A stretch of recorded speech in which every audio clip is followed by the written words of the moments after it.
Hello guys, welcome back to my channel Siyatul world. সবাই কেমন আছো? আশা করি সবাই খুব ভালো আছে। আর যা শীত পড়েছে আর যা ওয়েদার, যা ঠান্ডা লেগেছে আমার ছেলের দুজনেরই খুব ঠান্ডা লেগেছে, আর আমার জ্বর পর্যন্ত হয়ে গেছে। আর তোমরা তো জানোই, বলেছিলাম আমাদের একটা দাদু মারা গেছে, তো তার আর আত্মার শান্তির জন্য শ্রাদ্ধ অনুষ্ঠান সব কিছু হয়েছে। সেই ব্লগগুলো দিইনি আর দিতেও পারিনি, কারণ আমার খুব জ্বর হয়েছিল। তো কী আর বলবো বলো, কালকেই সেই সব কিছু কাজ শেষ হয়েছে। তো সত্যি মানুষের জীবনের কোনো দাম নেই।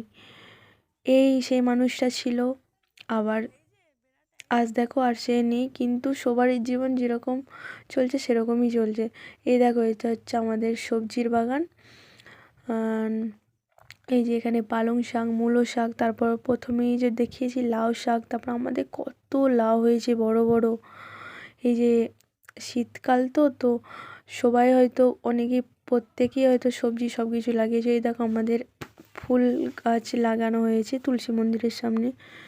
হচ্ছে চন্দ্রমল্লিকা ফুল, হলুদ চন্দ্রমল্লিকা। তো তোমাদের বাড়িতে কে কে এরকম করেছে দেখো। এই যে আমাদের লাউ গাছের লাউ হয়েছে, কত লাউ।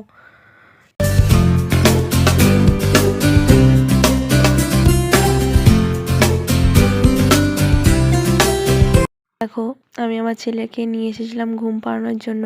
ও কী করছে না, ধরে ধরে দাঁড়িয়ে দাঁড়িয়ে খেলছে।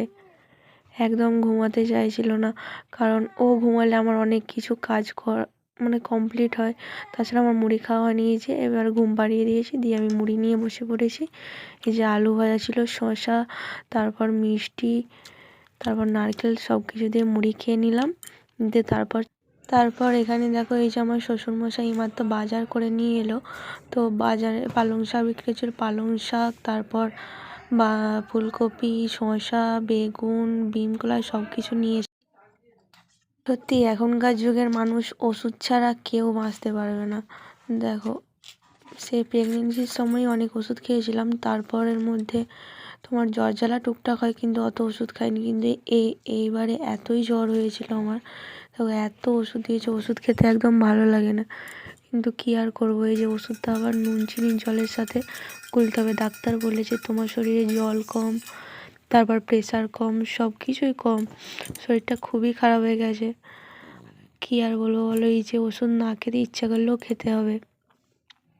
এই যে আমি ওষুধ গুলছিলাম নুন চিনি জলের সাথে, এই যে দেখো আমার মুখের রিয়াকশানটা দেখো।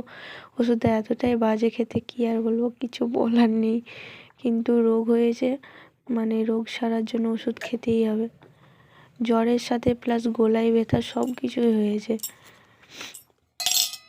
আমার মতন কে কে তোমরা ওষুধ খেতে পছন্দ করো না, কমেন্টে জানাবে।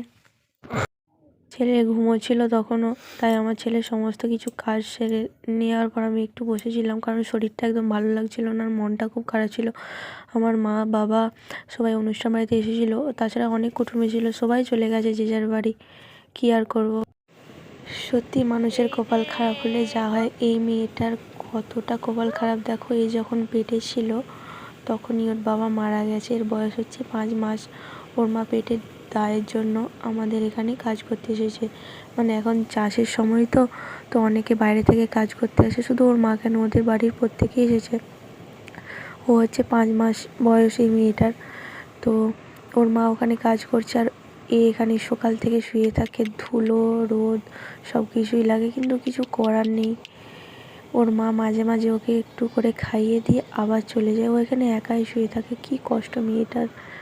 মাঝে মাঝে আমরা যাই দেখা। তারপর বাড়ি চলে এসেছিলাম, এসে দেখি ছেলে উঠে পড়েছে, তো ছেলেকে ওষুধ খাওয়ানোর পালা। এই যে এবার দেখো ছেলেকে ওষুধ খাওয়াবো আজকের মতো।